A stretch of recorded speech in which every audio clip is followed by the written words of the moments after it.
नमस्कार, आप सभी का एक बार फिर से the World Sky Weather YouTube channel पर हार्दिक स्वागत है। आज के इस वीडियो में अगले 15 दिनों के दौरान संपूर्ण भारत में किस प्रकार मौसमी गतिविधियां देखने को मिलेगी उसके बारे में जानकारी दी जाएगी, जिसमें अभी फ़िलहाल जो बंगाल की खाड़ी में सिस्टम बना हुआ है, इसकी वजह से देश के किन किन राज्यों में बारिश की गतिविधियों में बढ़ोतरी होगी। वहीं आने वाले दिनों के दौरान बंगाल की खाड़ी में जो सबसे मजबूत सिस्टम बनने की संभावनाएं दिखाई दे रही है वह किस प्रकार है। क्या वह सिस्टम एक चक्रवाती तूफान का रूप ले सकता है, और अगर वह सिस्टम एक चक्रवाती तूफान का रूप लेता है तो वह देश के किन किन राज्यों को प्रभावित कर सकता है, और कहां कहां उस सिस्टम की वजह से अत्यंत भारी बारिश होने की संभावनाएं आने वाले दिनों के दौरान दिखाई दे रही है। उसके बाद भी बंगाल की खाड़ी तथा अरब सागर में जो भी सिस्टम बनने के चांसेस हैं वह किस प्रकार किन क्षेत्रों की तरफ आगे बढ़ सकते हैं, इन सब के बारे में इस वीडियो में पूरी तरह से जानकारी दी जाएगी। तो आप सभी इस वीडियो को पूरा ज़रूर देखिएगा, और अगर आपको यह जानकारी अच्छी लगे तो इस चैनल को सब्सक्राइब और इस वीडियो को लाइक करना ना भूलें। तो फिलहाल जो मैप आप अपनी स्क्रीन पर देख रहे हैं यह अगले 8 दिनों के दौरान होने वाली बारिश के लिए मेरे द्वारा बनाया गया है, जिसमें 21 जुलाई से 28 जुलाई के मध्य का समय शामिल होगा। इस मैप को देखकर आप समझ सकते हैं देश के ज़्यादातर राज्यों में ग्रीन और डार्क ग्रीन कलर दिखाया जा रहा है, जो कि सामान्य व सामान्य से अधिक बारिश की गतिविधियों को ही दर्शाता है। सबसे पहले मौसमी प्रणालियों के बारे में जिक्र करेंगे। तो फिलहाल मानसून की तरफ उत्तर भारत के एक्सट्रीम नॉर्थ क्षेत्रों से होते हुए उत्तर प्रदेश, वहीं बिहार के दक्षिणी भाग, झारखंड और उड़ीसा से होते हुए बंगाल की खाड़ी के बने सिस्टम पर तक जा रही है। बंगाल की खाड़ी के मध्य पश्चिमी भागों के आसपास अभी एक मजबूत चक्रवाती हवाओं का क्षेत्र देखा जा सकता है, जो कि अगले 24 घंटों के दौरान उत्तर दिशा में आगे बढ़ते हुए 24 से 48 घंटों के मध्य के समय में एक लो प्रेशर एरिया का रूप ले लेगा। उसके बाद यह सिस्टम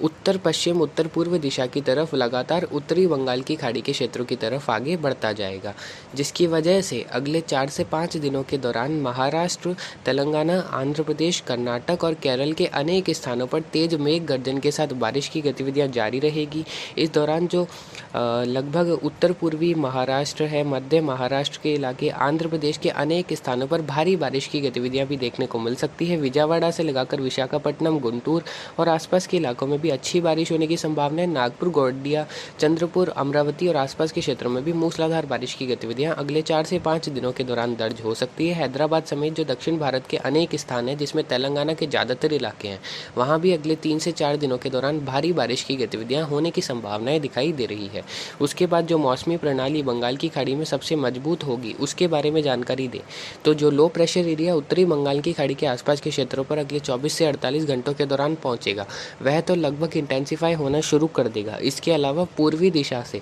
टाइफून विफा का रेमनेंट भी म्यांमार के क्षेत्र से होते बंगाल की खाड़ी में 24-25 जुलाई के आसपास प्रवेश करता हुआ देखा जाएगा, जो कि यह दोनों ही सिस्टम 24 से 27 जुलाई के मध्य के समय में बंगाल की खाड़ी में मर्ज होकर एक मजबूत सिस्टम का फॉर्मेशन करते हुए देखे जाएंगे, जो कि लगभग इन सिस्टम का फॉर्मेशन पश्चिम बंगाल और उससे सटे उड़ीसा के कोस्टल इलाकों के आसपास ही होता हुआ देखा जाएगा। और यह सिस्टम लगभग 24 से 26 जुलाई के मध्य के समय में एक डिप्रेशन या फिर डीप डिप्रेशन की कैटेगरी हासिल कर सकता है। आइकन और ECM मॉडल के अनुसार इस सिस्टम के डीप डिप्रेशन से लगाकर साइक्लोनिक स्टॉर्म बनने के लिए भी संभावनाएं जताई जा रही है। फिलहाल हम उम्मीद कर सकते हैं कि उस समय अवधि के दौरान एक डिप्रेशन या फिर डीप डिप्रेशन की कैटेगरी का सिस्टम बन सकता है। अगर उससे अधिक की संभावनाएं होती है या फिर बहुत ज़्यादा अधिक संभावनाएं बन जाती है चक्रवाती तूफान के बनने को लेकर, तो the World Sky Weather channel आपको लगातार आगे जानकारी देते रहेंगे। फिलहाल डिप्रेशन या फिर डीप डिप्रेशन बनने की संभावना 90% तक दिखाई दे रही है। और इस सिस्टम के ट्रैक की बात की जाए तो यह सिस्टम दक्षिणी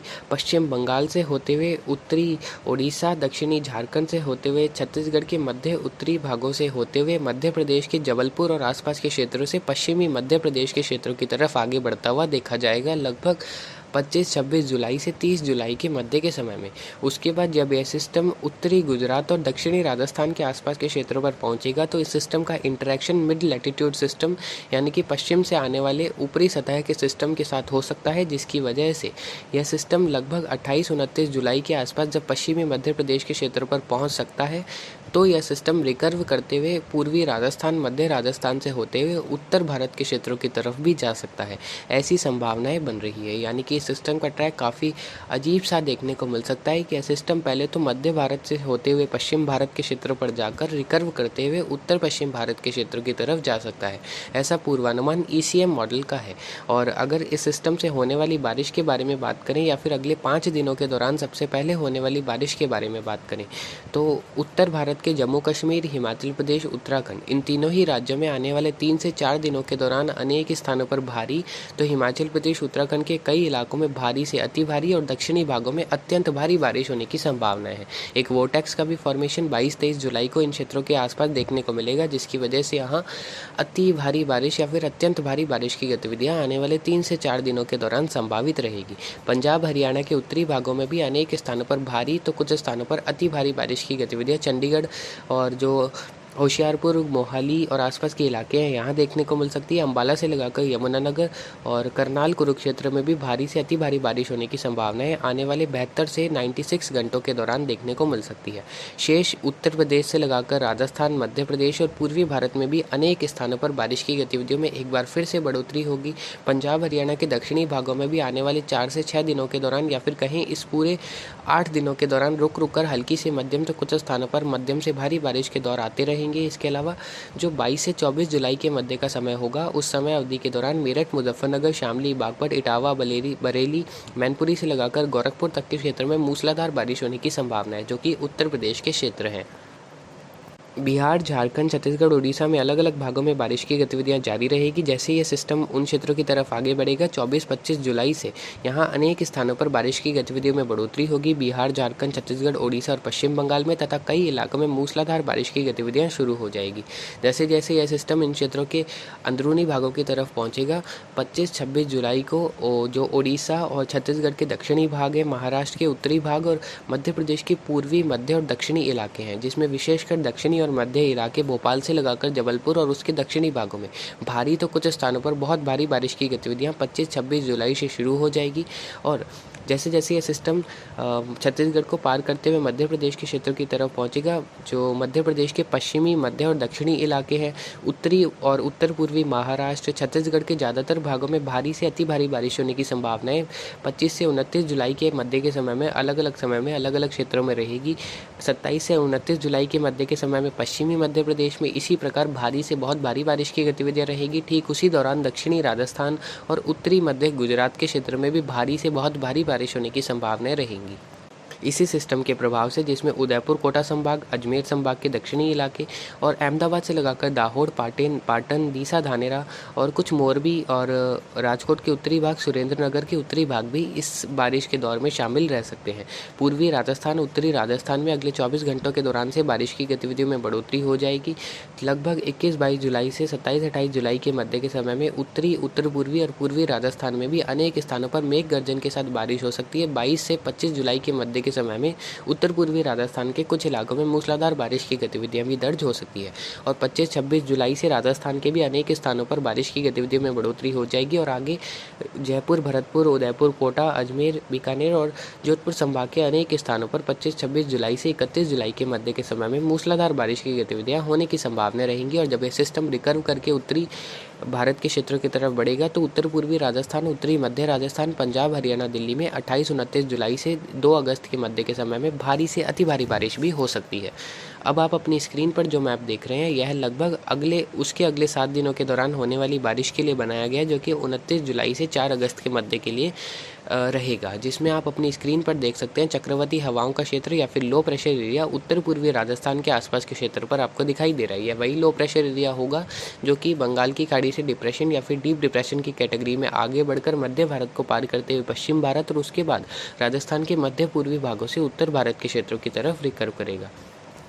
वहीं उस दौरान एक पश्चिमी विक्षोभ का आगमन भी उत्तर पश्चिम भारत के क्षेत्रों में 30-31 जुलाई से 2 अगस्त के मध्य के समय में देखने को मिलेगा। तो इन दोनों ही सिस्टम के मिले जुले प्रभाव से पंजाब, हरियाणा, दिल्ली, उत्तरी मध्य राजस्थान, जम्मू कश्मीर, हिमाचल प्रदेश, उत्तराखंड, उत्तरी मध्य प्रदेश, पश्चिमी उत्तर प्रदेश में अनेक स्थानों पर भारी तो कुछ स्थानों पर अति भारी बारिश का दौर उस समय अवधि के दौरान होने की संभावनाएं दिखाई दे रही है। दिल्ली समेत उत्तर पूर्वी राजस्थान के कुछ स्थानों पर अति भारी बारिश की गतिविधियां भी रिपोर्ट हो सकती है, जिसके बारे में आपको निश्चित रूप से तो आगे ही जानकारी दी जाएगी, क्योंकि यह काफ़ी लॉन्ग रेंज फोरकास्ट है और और यह सभी फोरकास्ट इस सिस्टम से होने वाली बारिश के लिए ही निर्भर करेगा। वहीं मानसून की ट्रफ भी 2 से 5 अगस्त के मध्य के समय में उत्तर पश्चिम भारत के तराई वाले क्षेत्रों का रुख करेगी, जिसकी वजह से उत्तर पूर्वी भारत, उत्तर प्रदेश के तराई वाले इलाके, बिहार, झारखंड और आसपास के भी अनेक स्थानों पर अच्छी खासी बारिश का दौर उस समय अवधि के दौरान देखने को मिल सकता है। एक चक्रवाती हवाओं का क्षेत्र 2 अगस्त से 4 अगस्त के मध्य के समय में पश्चिम बंगाल और आसपास के क्षेत्रों पर बन सकता है, जो कि मजबूत होते हुए 5-6 अगस्त को एक लो प्रेशर एरिया का रूप ले सकता है। ऐसी संभावनाएं फिलहाल 30 से 40% तक बनती हुई नजर आ रही है। इसके बाद बंगाल की खाड़ी के मध्य दक्षिणी भागों के आसपास 4 से 8 अगस्त के मध्य के समय में एक लो प्रेशर एरिया का फॉर्मेशन होने के चांसेस दिखाई दे रहे हैं, जिसका ट्रैक फिलहाल दक्षिण भारत के क्षेत्रों की तरफ रहता हुआ दिखाई दे रहा है, जिसकी वजह से दक्षिण भारत में भी उस समय अवधि के दौरान सामान्य बारिश की गतिविधियां रिपोर्ट हो सकती है। केरल समेत महाराष्ट्र और तेलंगाना, आंध्र प्रदेश के अलग अलग भागों में मेघ गर्जन के साथ बारिश का दौर जारी रहेगा। हालांकि कोई बहुत बड़े पैमाने पर भारी से अति भारी बारिश होने की संभावना है तो फिलहाल उस समय अवधि के दौरान दक्षिण भारत के क्षेत्रों में दिखाई नहीं दे रही है। तापमान की स्थिति अगले 15 दिनों के दौरान देश के ज़्यादातर भागों में सामान्य रहेगी। अधिकतम तापमान ज़्यादातर भागों में लगभग 30-31 डिग्री सेल्सियस से 35 डिग्री सेल्सियस के बीच ही रहेंगे। उत्तर पश्चिम भारत, मध्य भारत और पूर्वी भारत के अनेक इलाके ऐसे रहेंगे जहां अधिकतम तापमान 28 से 32 डिग्री सेल्सियस के बीच ही अगले 15 दिनों के दौरान रिपोर्ट हो सकते हैं। बारिश की स्थितियों के बारे में आपको जानकारी मिल गई होगी कि बंगाल की खाड़ी में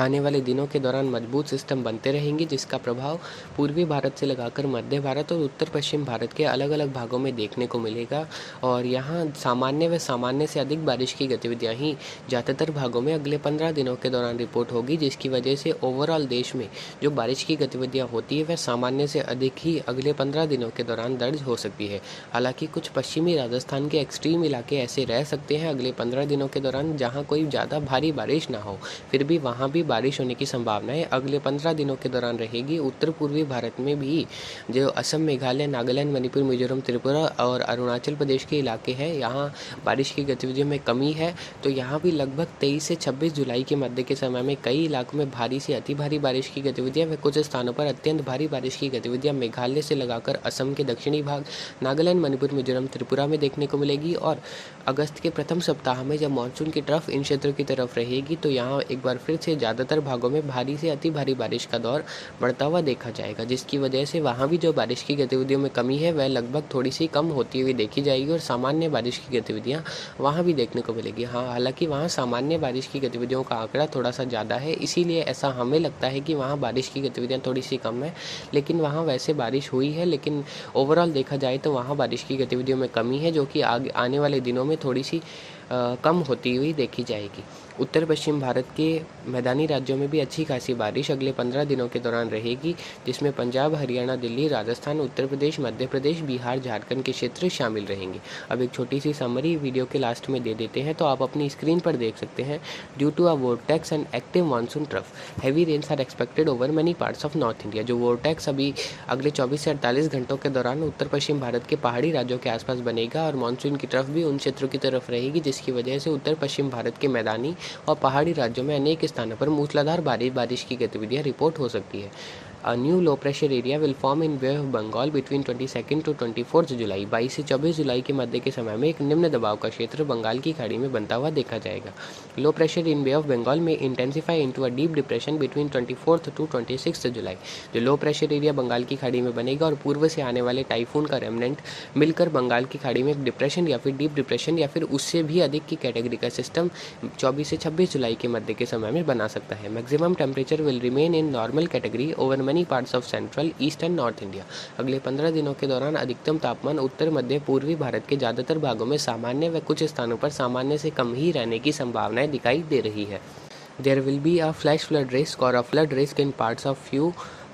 east, central and north west India during next 15 days. अगले 15 दिनों के दौरान बनने वाले मौसमी system, active monsoon trough, vortex और साइक्लोनिक सर्कुलेशंस के प्रभाव से उत्तर पूर्वी भारत, पूर्वी भारत, मध्य भारत और उत्तर पश्चिम भारत के कुछ स्थानों पर जलभराव या बाढ़ जैसी परिस्थितियां अलग अलग समय में अलग अलग क्षेत्रों में देखने को मिल सकती है। Overall normal to above normal rainfall is expected to happen over many parts of India during this period. इस समय अवधि के दौरान देश के ज़्यादातर भागों में सामान्य व कई इलाकों में सामान्य से अधिक ही बारिश होने की संभावना दिखाई दे रही है। कोई विशेष सूखा पड़ने की संभावनाएं देश के किसी भी राज्य में दिखाई नहीं दे रही है और अगले 15 दिनों के दौरान देश के ज़्यादातर राज्यों में जो बारिश होगी वो कुछ राज्यों में अतिवृष्टि की बारिश की गतिविधियों के रूप में भी दर्ज हो सकती है। तो फिलहाल अभी की अपडेट के लिए इतना ही। आगे की जानकारी के लिए बने रहे। नमस्कार, जय हिंद, जय भारत।